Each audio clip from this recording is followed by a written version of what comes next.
الحمد لله نحمده ونستعينه ونستغفره ونعوذ بالله من شرور أنفسنا وسيئات أعمالنا من يهده الله فلا مضل له ومن يضلل فلا هادي له وأشهد أن لا إله إلا الله وحده لا شريك له وأشهد أن محمدا عبده ورسوله أما بعد فإن خير الحديث كتاب الله وخير الهدي هدي محمد صلى الله عليه وسلم وشر الأمور محدثاتها وكل محدثة بدعة وكل بدعة ضلالة وكل ضلالة في النار. أعوذ بالله من الشيطان الرجيم. بسم الله الرحمن الرحيم.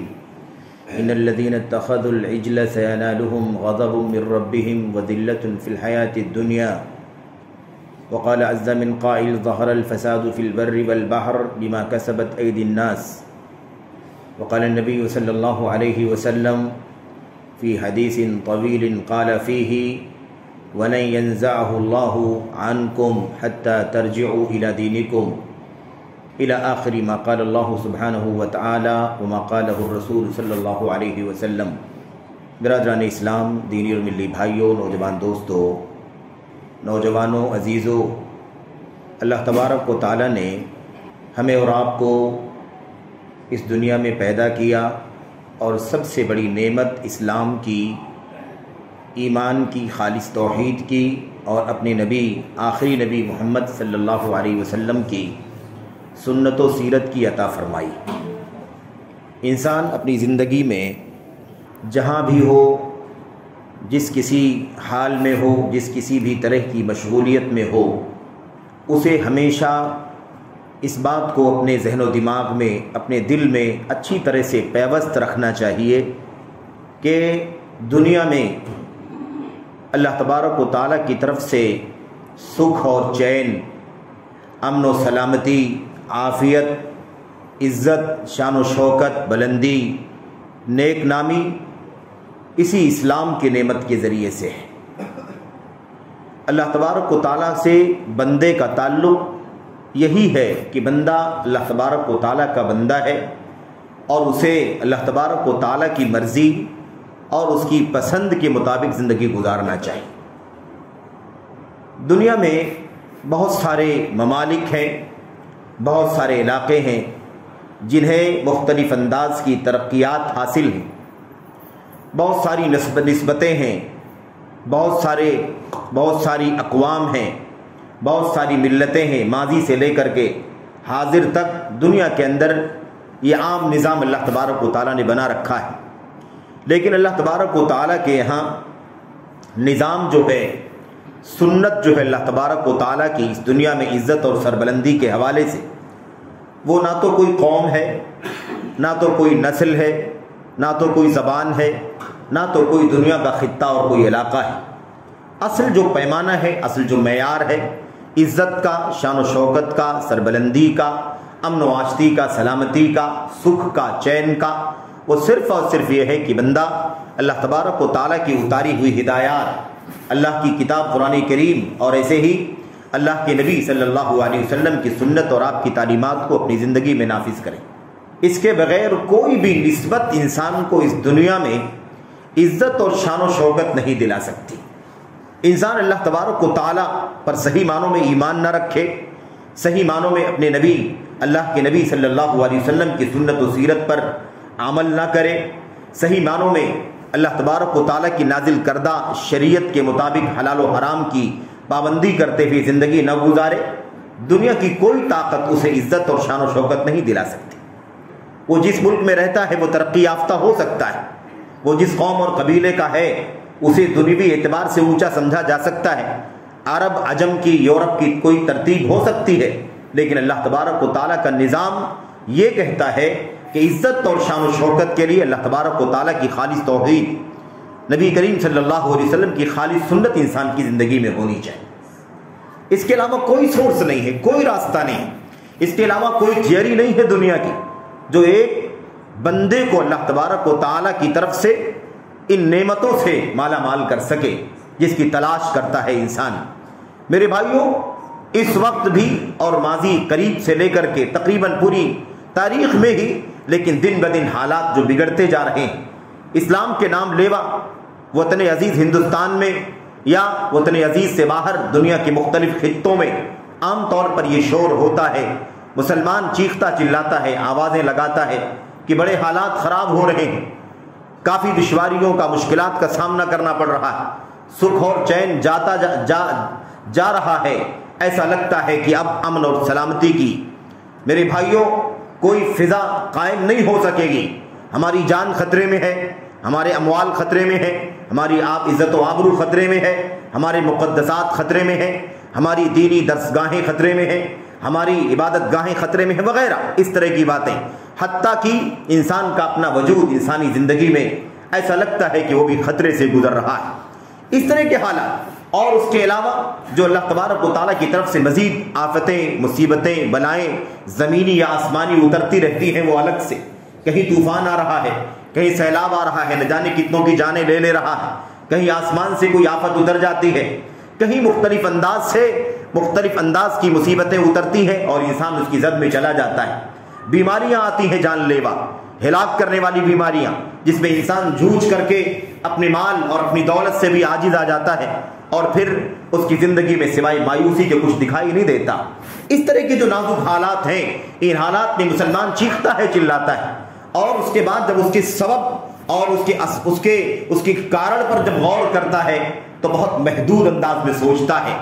اور وہ اس انداز کی سوچ رکھتا ہے جو سوچ حقیقت میں کسی مومن کی سوچ نہیں ہوتی اور نہ ہونی چاہیے۔ ایک مومن کا جب ایمان ہے کہ ہمارا ایمان ہے اللہ تبارک و تعالیٰ کی عبادت و بندگی پر، کہ اللہ تبارک و تعالیٰ اپنی الوہیت میں، اپنی عبادت میں تنہا اور اکیلا ہے، اس کا کوئی ساجیدار نہیں، اس کا کوئی شریک کار نہیں، ایسے ایک مومن کا ایمان ہے کہ ربوبیت اللہ تبارک و تعالیٰ کا حق ہے، اس کائنات میں ایک ذرہ بھی اگر ہلتا ہے تو اللہ تبارک و تعالیٰ کے حکم سے ہی ہلتا ہے، اللہ کی ربوبیت کا حصہ ہے، ایک پتہ بھی حرکت کرتا ہے تو اللہ تبارک و تعالیٰ کی مشیت اور اس کی ربوبیت کے ضمن میں یہ چیز شامل ہوتی ہے۔ کوئی چیز دنیا کے اندر، کوئی بھی کام بغیر اللہ تبارک و تعالیٰ کی ربوبیت کے، اللہ تبارک و تعالیٰ کی مشیت کے نہیں ہوتا اور نہ ہو سکتا ہے۔ ایسے ہی اللہ تبارک و تعالیٰ کے سلسلے میں ایک بندے مومن کا ایمان یہ ہونا چاہیے کہ اللہ کے کلام کے اندر، اللہ کے نبی علیہ السلام کی سنتوں کے اندر ہماری اس دنیوی زندگی میں اور اخروی زندگی میں جو بلندی، جو شان و شوکت، عزت، کرامت کا جو وعدہ کیا گیا ہے، وہ اس بنیاد پر کیا گیا ہے کہ بندہ اللہ تبارک و تعالیٰ کے سچے دین پر عمل کرنے والا بن جائے، اللہ کی توحید کا اپنی زندگیوں میں زبانی طور پر نہیں بلکہ عملی طور پر بھی اسے برتنے والا ہو، انسانی زندگی میں سچی سنت میرے بھائیوں نبی کریم صلی اللہ علیہ وسلم کی عملی طور پر نافذ ہو۔ ایک مومن کی زندگی، ایک مسلمان کی زندگی میرے بھائیوں، اس کی زندگی کی صبح و شام اللہ تبارک و تعالیٰ کی توحید، نبی کی سنت کے ساتھ گزرے۔ امت کے اسلاف صحابہ کرام جنہیں اللہ تبارک و تعالیٰ نے آنے والی نسلوں کے لیے آئیڈیل اور نمونہ بنا دیا ہے، ان کی زندگی کو اپنے سامنے رکھے کہ انہیں اللہ تبارک و تعالیٰ نے کیوں کر آئیڈیل بنا دیا ہے، کیوں کر انہیں کسوٹی بنا دیا ہے، کتاب و سنت کی کسوٹی، کتاب و سنت کے فہم کی کسوٹی اور کتاب و سنت پر عمل کرنے کا نمونہ، اور اسے سمپل کیوں اللہ تبارک و تعالیٰ نے بنا دیا ہے۔ یہ ہمارا اور آپ کا ایمان ہونا چاہیے۔ آج صورتحال یہ ہے کہ جب یہ حالات بھی دنیا کے، وطن کے اور دنیا کے حالات ایسے ہیں تو ایک مسلمان بھی دنیا داروں کی طرح، وہ غیر جن کا ایمان سے، اسلام سے کوئی لینا دینا نہیں ہے، ایسے لوگوں سے ایک ملحدانہ انداز کی سوچ، غیر مومنانہ انداز کی سوچ رکھتا ہے، اور وہ دنیا کی مختلف چیزوں کو اس طرح کے مشکل حالات کا سبب اور اس کا کارن قرار دیتا ہے۔ کبھی کہتا ہے کہ دنیا میں تعلیم، مسلمانوں کے پاس دنیوی تعلیم بہت کم ہے، اس لیے ساری مصیبت آ رہی ہے۔ کبھی کہتا ہے کہ مسلمان سیاست کے میدان میں بہت پیچھے ہیں، ان کے پاس سیاست کی گدیاں اور سیاست کا میرے بھائیوں سیاست کی بصیرت ہی ان کے پاس نہیں ہے، اس لیے مسلمانوں کی یہ درگت ہے۔ کبھی ایک آدمی کہتا ہے کہ ایسی سیاسی حکومتیں ایسی آ گئی ہیں جس کی وجہ سے ظلم ہو رہا ہے، مسلمانوں کو کنارے کیا جا رہا ہے، یا مسلمانوں کے ساتھ نازیبا سلوک یا بھید بھاؤ کا سلوک کیا جا رہا ہے، اس طرح کی باتیں لوگ کر رہے ہیں۔ کبھی کوئی انتہا پسندی کی بات کرتا ہے، کبھی کوئی تشدد کی بات کرتا ہے، کبھی کوئی عالمی جو طاقتیں ہیں یہودیوں کی، عیسائیوں کی، اس کو دوش دیتا ہے کہ اس کی وجہ سے مسلمان اس طرح سے پچھڑے ہوئے ہیں۔ میرے بھائیوں، میرے بزرگوں، یہ بہت ہی بنیادی نقطہ ہے سوچنے کا کہ ایک مسلمان کی زندگی میں آنے والی مصیبتیں، اسے جس مقصد کے لیے مصیبتیں اللہ تبارک و تعالیٰ کی طرف سے آتی ہیں، اگر ایک بندے مسلمان، بندے مومن اگر اس مصیبت کے وقت بھی اس مقصد کو نہ سمجھے تو پھر بہت بڑی محرومی کی بات ہو جائے گی۔ مصیبتیں آتی کیوں ہیں، مصیبتیں کیوں آئی ہیں، اور مصیبتوں کے بعد ہمارے اندر تبدیلی کیا ہونی چاہیے، ہماری سوچ کیا بدلنی چاہیے، ہمارا کردار کیسا تبدیل ہو جانا چاہیے، ہمارا رویہ انسانی زندگی میں کس قدر نمایاں ہو جانا چاہیے۔ اگر ہم یہ چیزیں بھی ان مصیبتوں کے بعد بھی حاصل نہ کر سکیں تو حقیقت میں پھر تو ہم بہت زیادہ محروم ہو جائیں گے۔ اس لیے ہمیں چاہیے کہ ہم اس طرح کے حالات پر، جب ہم اس طرح کی مصیبتوں کے حالات جب ہوں تو ہم غور کریں۔ پچھلے دنوں چند سال، 2 سال، 1.5 سال، 2 سال پہلے کے جو حالات تھے، اس کورونا کے مرض کی وجہ سے جو مرض کا مسئلہ تھا اس کی مار پڑی ساری انسانیت پر، مسلمان بھی اس کے اندر شامل تھے۔ مشرق سے مغرب، شمال سے جنوب، دنیا کا کوئی خطہ باقی نہیں بچا جو اس سے متاثر نہ ہو گیا ہو۔ ظاہر سی بات ہے کوئی اس کے پیچھے کسی بھی چیز کو سبب بتا رہا ہو، لیکن ہمارا ایمان ہے کہ اللہ تبارک و تعالیٰ کی ربوبیت کے بغیر، اس کی مرضی کے بغیر نہ کوئی مرض آتا ہے اور نہ اس کی حکم کے بغیر کوئی مرض جاتا ہے۔ یہ ساری بلائیں، ساری مصیبتیں، ساری پریشانیاں، سارے روگ، سارے امراض، ساری وبائیں، یہ سب کی سب اللہ تبارک و تعالیٰ کی طرف سے ہیں، اور اس لیے ہے تاکہ ہم اپنی اصلاح کر سکیں۔ ہمیں اللہ تبارک و تعالیٰ اس لیے چوکنا کر رہا ہے تاکہ ہم غفلت سے بیدار ہو جائیں، خواب سے بیدار ہو جائیں اور اپنا جائزہ لینا شروع کر دیں، اپنا محاسبہ کرنا شروع کر دیں۔ ہم دعوے ایمان تو رکھتے ہیں، دعوے ایمان تو رکھتے ہیں، دعوے سنت تو رکھتے ہیں، نبی کا نام تو لیتے ہیں، اللہ تبارک و تعالیٰ کا نام لیتے ہیں، مساجد سے بڑی عقیدت رکھتے ہیں اور اللہ تبارک و تعالیٰ کے کلام کی تلاوت بھی کرتے ہیں، لیکن صحیح معنوں میں وہ ایمان جو ہونا چاہیے، جو ہمارے اندر نہیں پایا جاتا یا کم ہوتا چلا جا رہا ہے، اس پر ہمیں نظر ثانی کرنے کی ضرورت ہے۔ میرے بھائیوں، یہ جو ساری مصیبتیں، ذلت، پستی اور دنیا کی قوموں کا ہمارے اوپر ٹوٹ پڑنا، ہمیں حقیر بنا دینا،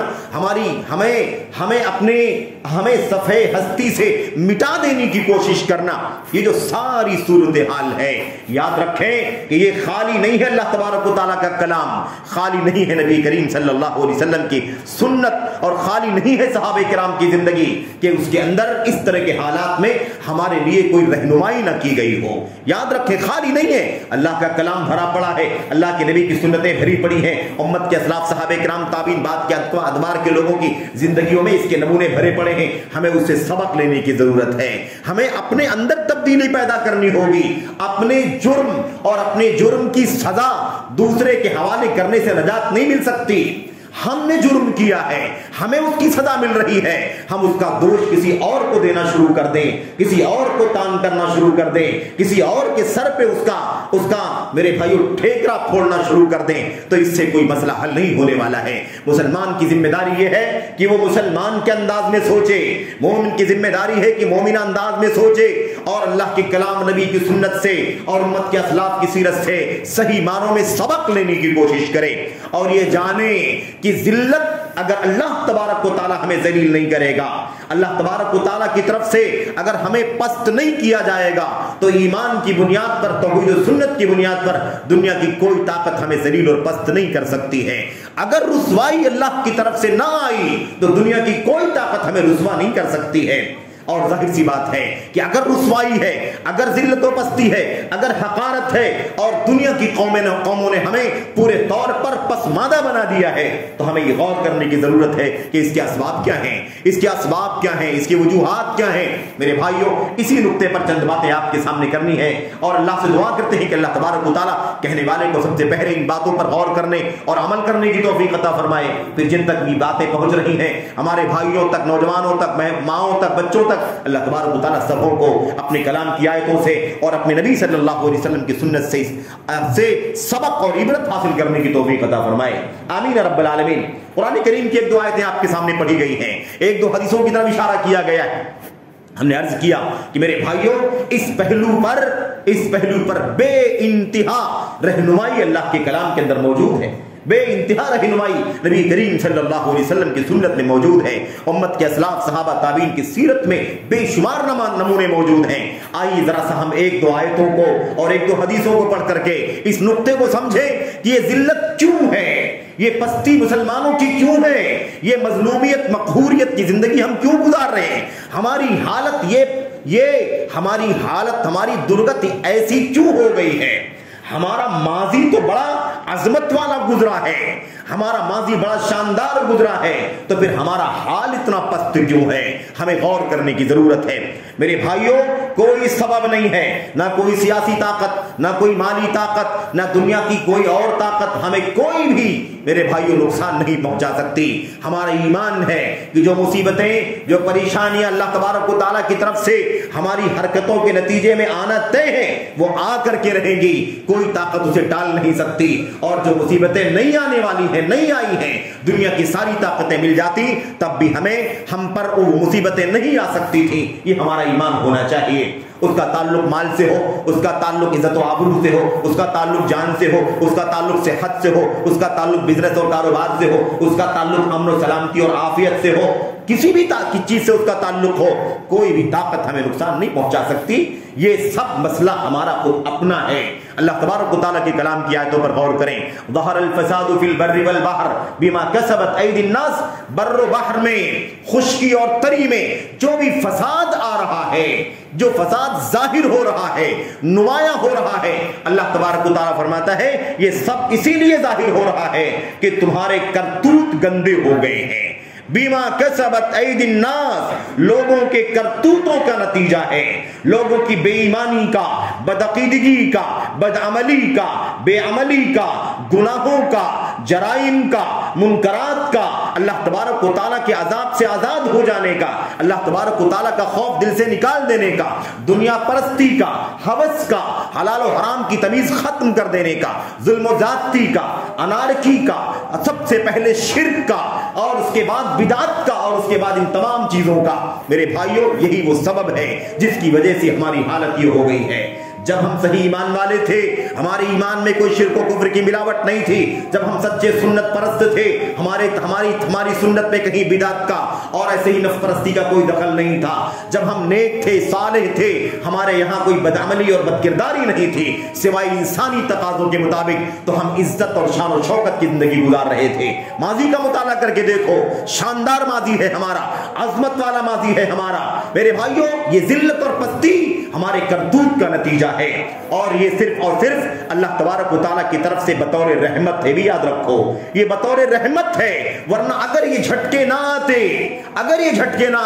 یہ کبھی سیلاب نہ آ جاتا، کبھی سونامی نہ آ جاتا، کبھی ہائی ٹائیڈ نہ آ جاتا، کبھی کوئی آسمانی آفت نہ آ جاتی، کبھی فقیری محتاجگی کی سزا نہ دے دی جاتی، کبھی صحت چھین کر کے بیماری نہ دے دی جاتی، کبھی مال اور کاروبار کے اندر اگر کساد اور کمزوری نہ پیدا کر دی جاتی، تو ہم اور زیادہ جری اور بہت زیادہ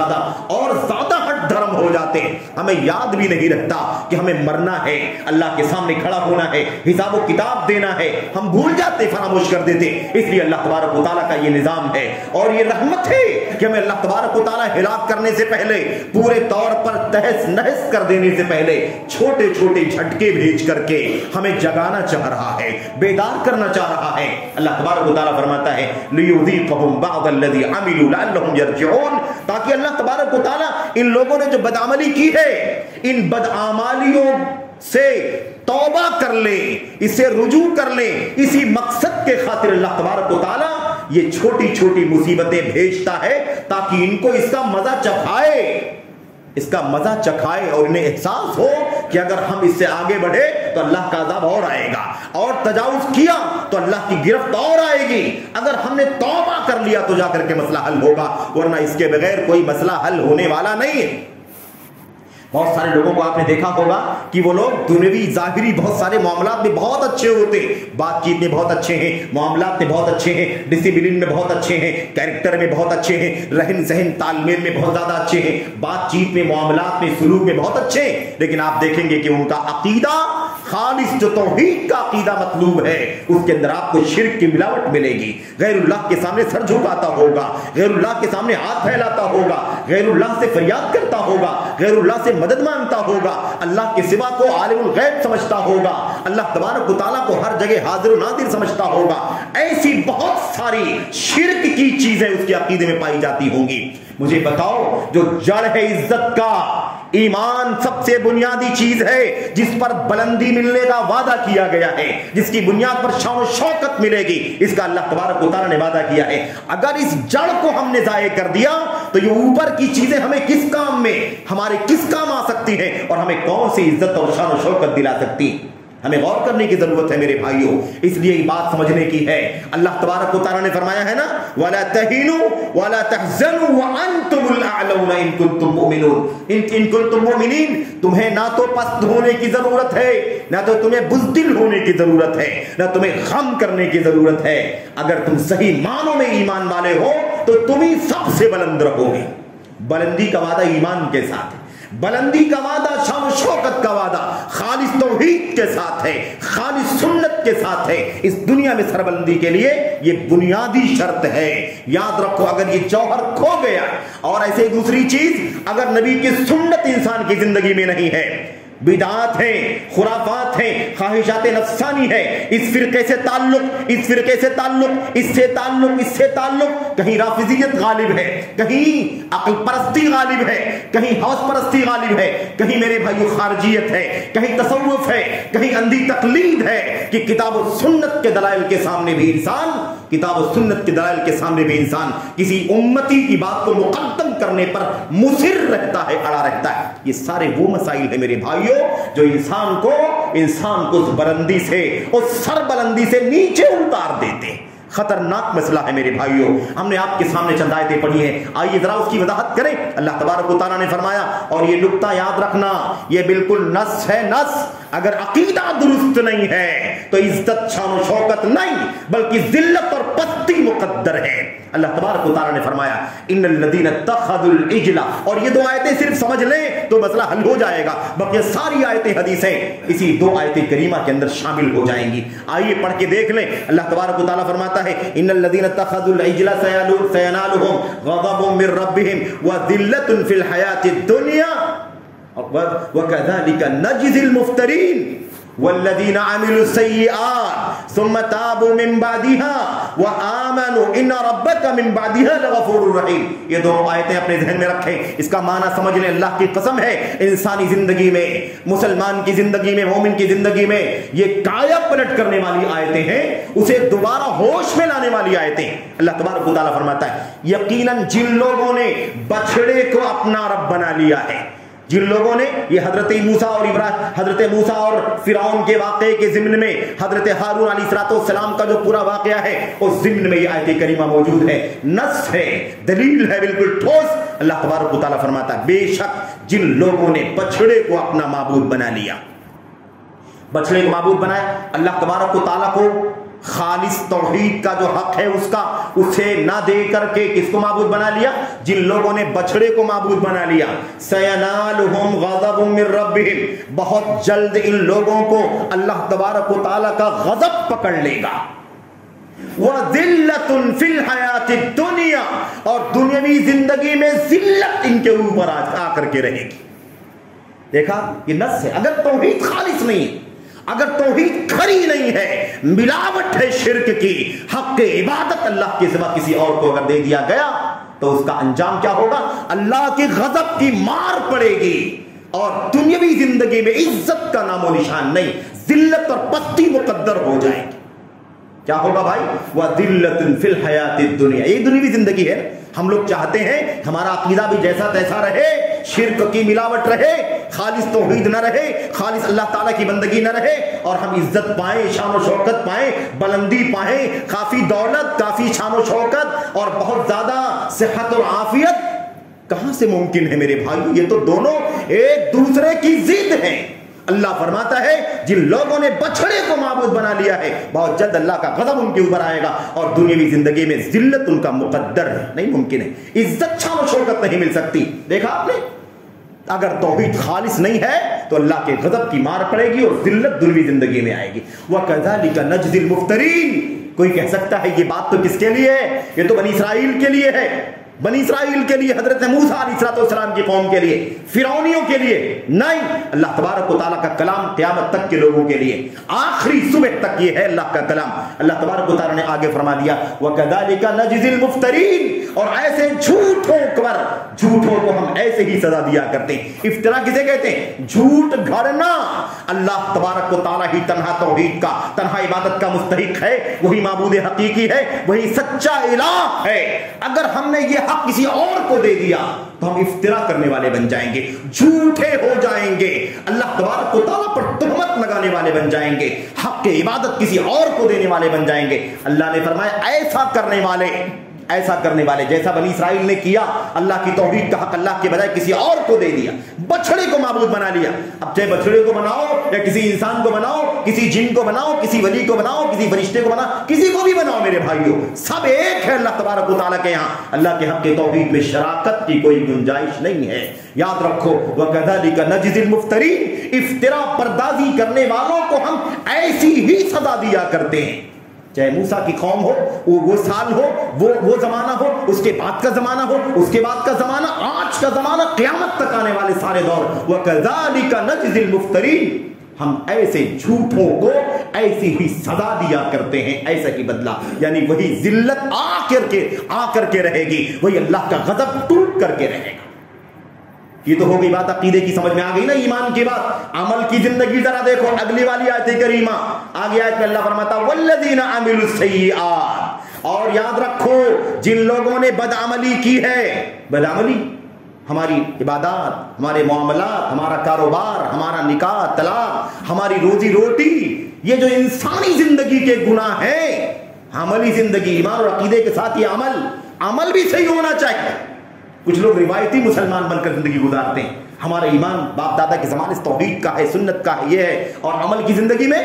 حرام ہے، جھوٹ ہے، لوٹ ہے، کسوٹ ہے، زیادتی ہے، غبن ہے، غش، ساری برائیاں موجود ہیں۔ نہ نماز کی پابندی ہے، نہ روزے کی پابندی ہے، نہ کہیں انسانی زندگی میں اللہ تبارک و تعالیٰ کے حوالے سے وہ احساس ہے جو ایک مومن کو انسانی زندگی میں ایمان کا احساس ہونا چاہیے، سنت کا احساس ہونا چاہیے۔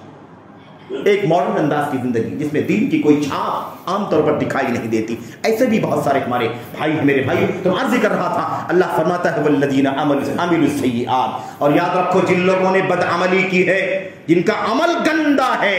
جو گنہگار ہے، بدعمل ہے،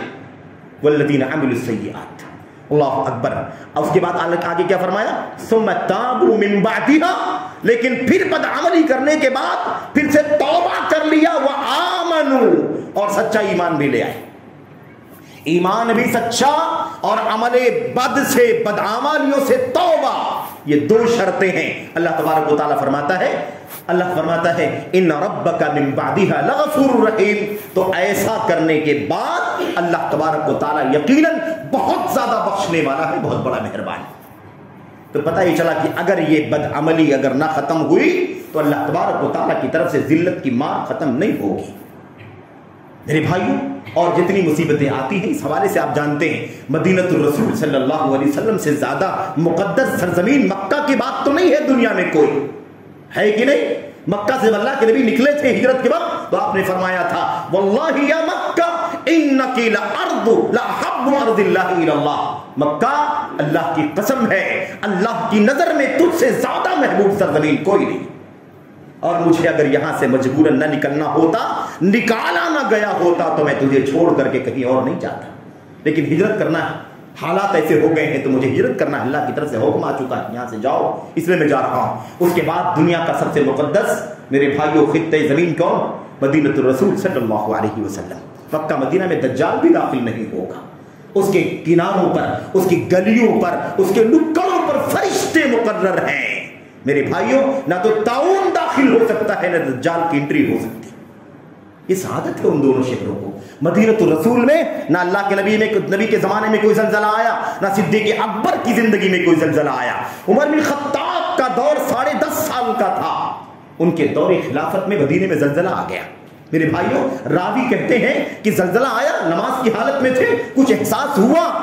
لیکن ایسا نہیں محسوس کیا کہ زلزلہ آ گیا ہوگا۔ پھر زلزلہ کے جھٹکے آئے اور ایسا لگا کہ دیواریں، سور جو ہوتی ہے، جو شہر کی فصیلیں دیواریں ہوتی ہیں، وہ بھی لرز گئی، ہل گئی۔ عمر بن خطاب نماز سے فارغ ہوئے، محسوس کیا کہ زلزلہ آ گیا ہے، باہر نکلے۔ عمر بن خطاب رضی اللہ تعالیٰ عنہ نے لوگوں کو جمع کر کے خطاب فرمایا، اور کہا اللہ کی قسم لقد فعلتم وفعلتم، اللہ کی قسم تم لوگوں نے ایسا ایسا کام کیا ہے مدینے کے اندر، ورنہ یہ زلزلہ نہ نبی کے زمانے میں آیا نہ صدیق کے زمانے میں آیا، لقد احدثتم، ضرور تم نے مدینے میں کوئی نیا کام شروع کر دیا ہے، ورنہ یہ نیا معاملہ بھی مدینے کے ساتھ پیش نہیں آتا۔ واللہ انی لا اساکنکم فیہا، اگر اب کی بار اس کے بعد کبھی زلزلہ آیا اور تم نے اپنی حالت نہیں بدلی تو اللہ کی قسم میں تمہارے ساتھ مدینے میں نہیں رہوں گا، میں چھوڑ کر کے مدینہ چلا جاؤں گا۔ صاف لفظوں میں کہنے کا مطلب یہ ہے کہ یہ احساس عمر بن خطاب نے ہم کو دلایا کہ نہیں دلایا، یہ آسمانی عذاب زمینی عذاب جو آتے ہیں یہ سب انسانوں کی بدعملیوں کی وجہ سے آتے ہیں، اور بدعملیوں میں، برائیوں میں، گناہوں میں سب سے بدترین گناہ شرک کا گناہ ہے، اور اس کے بعد بدعت کا گناہ ہے، اس کے بعد سارے کبیرہ اور بعد صغیرہ اور سارے گناہ بعد میں۔ میرے بھائیوں، اگر کسی قوم کے اندر عقیدہ سلامت نہ ہو، کسی قوم کی سنت سلامت نہ ہو، کسی قوم کے اندر بدعملی غالب ہو گئی ہو، تو بھلا بتاؤ کہ پھر دنیا کی کون سی طاقت اسے ذلت سے بچا کر کے عزت اور شان و شوکت دلا سکتی؟ ایمان کے دعوے، مسلمانیت کے دعوے، شور شرابے، نعرے ہمیں نجات نہیں دلا سکتے۔ یاد رکھو، لوگوں نے سمجھا وہ نعرے لگانے سے مسئلہ حل ہو جائے، کوئی سمجھتا ہے کہ جھنڈے لگانے سے مسئلہ حل ہو جائے گا، کوئی سمجھتا ہے کہ زیادہ چیخنے چلانے سے مسئلہ حل ہو جائے۔ یاد رکھو، یہ معیار کسوٹی اللہ کے کلام کی ہے، یہ معیار اللہ کے نبی محمد رسول اللہ صلی اللہ علیہ وسلم کا ہے۔ اس لیے ہماری ذمہ داری کیا ہے کہ ہم دنیا میں جو بھی حالات، وطن میں جو بھی حالات نازک ہوتے جا رہے ہیں، اس میں نہ تو آپ ٹیکنیکل سوچیں، نہ تو پولیٹیکل سوچیں، نہ تو سوشل سوچیں، آپ کیا سوچیں؟ آپ یہ سوچیں کہ ہمارا ایمان صحیح ہے کہ نہیں ہے، ہمارا عقیدہ صحیح ہے کہ نہیں ہے، ہماری سنت درست ہے کہ نہیں ہے، ہمارا عمل کردار درست ہے کہ نہیں ہے، ہم کہاں کہاں مخالفت دین کی کر رہے ہیں، کہاں کہاں سنت کی مخالفت کر رہے ہیں، اسے توبہ کریں تو یہ مصیبتیں ٹل سکتی ہیں، ورنہ یہ بیماریاں نہیں ہیں کہ علاج سے مسئلہ حل ہو جائے گا، ورنہ بلکہ یہ عذاب ہے، اس کا علاج یہ ہے کہ ہم توبہ کر کے اپنے رب کو راضی کریں۔ اللہ کا غضب آ چکا، ذلت کی مار اللہ نے ڈال دی ہے، تو دنیا کی کون سی طاقت ہمیں ہٹا سکتی ہے، ہمیں نجات دلا سکتی ہے؟ اس لیے اس بات کو یاد رکھیں، یہ انداز بہت گندا ہے سوچنے کا، یہ اگر یہ حکومت نہ آتی تو ایسا نہ ہوتا، دنیا کی حالت ایسا نہ ہوتی تو ایسا نہ ہوتا، یہ آ گئے تو ایسا ہو گیا، یہ آ نہیں گئے، ہم نے اپنی بدعملی سے، بدعقیدگی سے اور اپنے گندے کرتوت سے ان کو مسلط کیا ہے اپنے اوپر، یہ بھی سزا ہے۔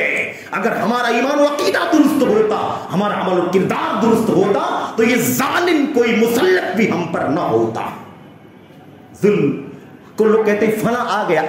کوئی آتا نہیں ہے، کوئی آتا نہیں ہے، اور لوگ کہتے ہیں کہ اسی کو ہٹا دو تو مسئلہ حل ہو جائے گا۔ یاد رکھو، اللہ تبارک و تعالیٰ کی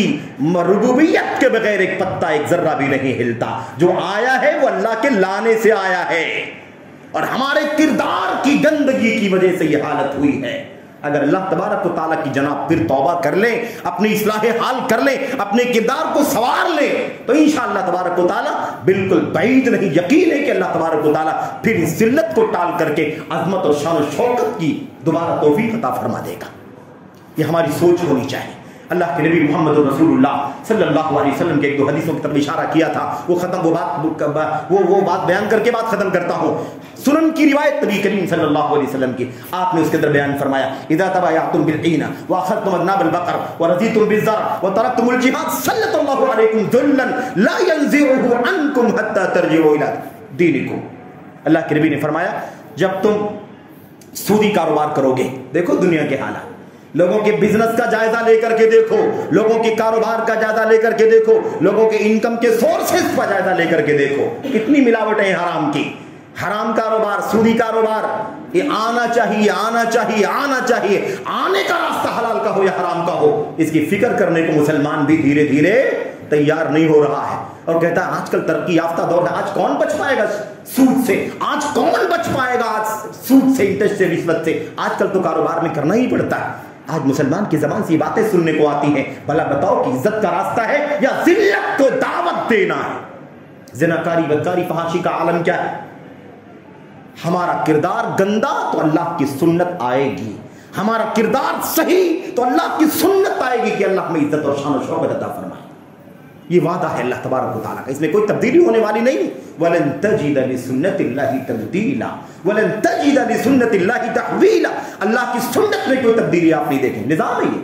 نہ کسی قوم، نہ کسی رنگ، نہ کسی نسل، نہ کسی کوئی اعتبار اللہ تبارک و تعالیٰ کے ہاں نہیں ہے۔ عرب عجم کا کوئی اعتبار نہیں، غریب فقیر کا کوئی اعتبار نہیں، زبان اور نسل کا کوئی اعتبار نہیں، اعتبار ایمان اور عقیدے اور توحید و سنت کا ہے، نیک عمل کا ہے، یہی اعتبار ہے۔ اللہ کے نبی نے فرمایا جب تم حرام کاروبار کرو گے، سود اور دیگر حرام کاروبار کرو گے، اور تم کھیتی باڑی میں مست رہو گے، اور گایوں کی جانوروں کی تم پکڑ کر کے کھڑے رہو گے، اور تم جہاد نہیں کرو گے، سلط اللہ علیکم ذلًا، اللہ تعالیٰ تمہارے اوپر ذلت مسلط کر دے گا، لا ينزعه عنکم، اور ذلت کو تم سے نہیں ہٹائے گا، نہیں ہٹائے گا ذلت کو تم سے، حتی ترجعوا الی دینکم، جب تک کہ تم اللہ کے دین کی طرف واپس پلٹ کر کے نہ آ جاؤ۔ گویا کہ یہ حرام کام جو ہم کرتے ہیں نا، انکم کے سورسز، مال اور دنیا اور دولت کے پیچھے اندھے ہو کر کے بھاگتے ہیں، دین زندگی میں نہیں ہے۔ یاد رکھو یہ کرنا دین کو چھوڑ دینا ہے، کیونکہ اللہ کے نبی نے کیا فرمایا، حتی ترجعوا الی دینکم، یہاں تک کہ تم پلٹ آؤ اپنے دین کی طرف، تب ذلت ہٹے گی۔ یہ وعدہ ہے اللہ تبارک و تعالیٰ کا۔ میرے بھائیوں، میرے بزرگوں، ایسی بہت ساری باتیں ہیں، بہت ساری دلیلیں۔ حضرت عباس رضی اللہ تعالیٰ عنہ نے کہا تھا، آخری بات ہے، عباس رضی اللہ، چچا عباس رضی اللہ تعالیٰ عنہ نے کہا تھا، میرے بھائیوں، اور نکتے کی بات ہے، ایسے ہی زلزلہ، ایسے ہی پانی کی بارش کی قلت ہو گئی، قحط پیدا ہو گیا، خشک سالی آ گئی، اس موقع پر انہوں نے کیا کہا تھا؟ انہوں نے کہا تھا جو بھی مصیبت تمہارے اوپر آتی ہے وہ گناہ کی وجہ سے آتی ہے، جو بھی مصیبت آتی ہے وہ تمہارے گناہوں کی وجہ سے آتی ہے، اور جو بھی مصیبت ٹالی جاتی ہے وہ توبے کی وجہ سے ٹالی جاتی ہے۔ گناہ کیا ہے تو اللہ کا عذاب آ رہا ہے، اور توبہ کرو گے تو اللہ تبارک و تعالیٰ مصیبت کو ٹال دے گا۔ اور اگر ہم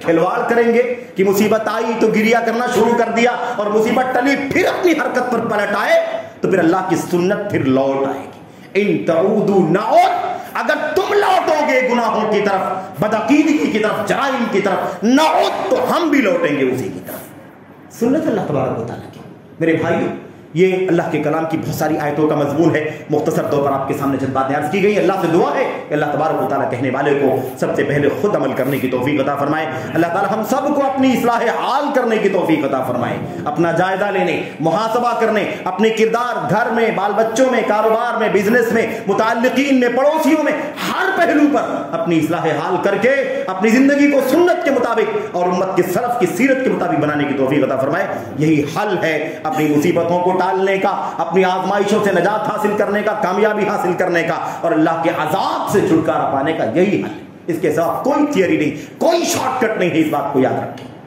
اللہ تبارک و تعالیٰ سے دعا ہے کہ اللہ تعالیٰ ہم سب کو اپنے ایمان و عقیدے کی اصلاح کرنے کی توفیق عطا فرمائے، ہمیں اپنے عمل اور کردار کی، سلوک کی اصلاح کرنے کی توفیق عطا فرمائے، ہمیں صحیح معنوں میں میرے بھائیوں رعیل اول، یعنی وہ پہلا طبقہ جن کو آئیڈیل بنا دیا گیا اگلی انسانیت کے لیے، امت کے اسلاف کی سیرت اور ان کی زندگیوں کی روشنی میں زندگی جینے کی توفیق عطا فرمائے۔ آمین رب العالمین، صلی اللہ علیہ وسلم وبارک علی نبینا محمد وعلی آلہ وصحبہ اجمعین۔ السلام علیکم ورحمۃ اللہ۔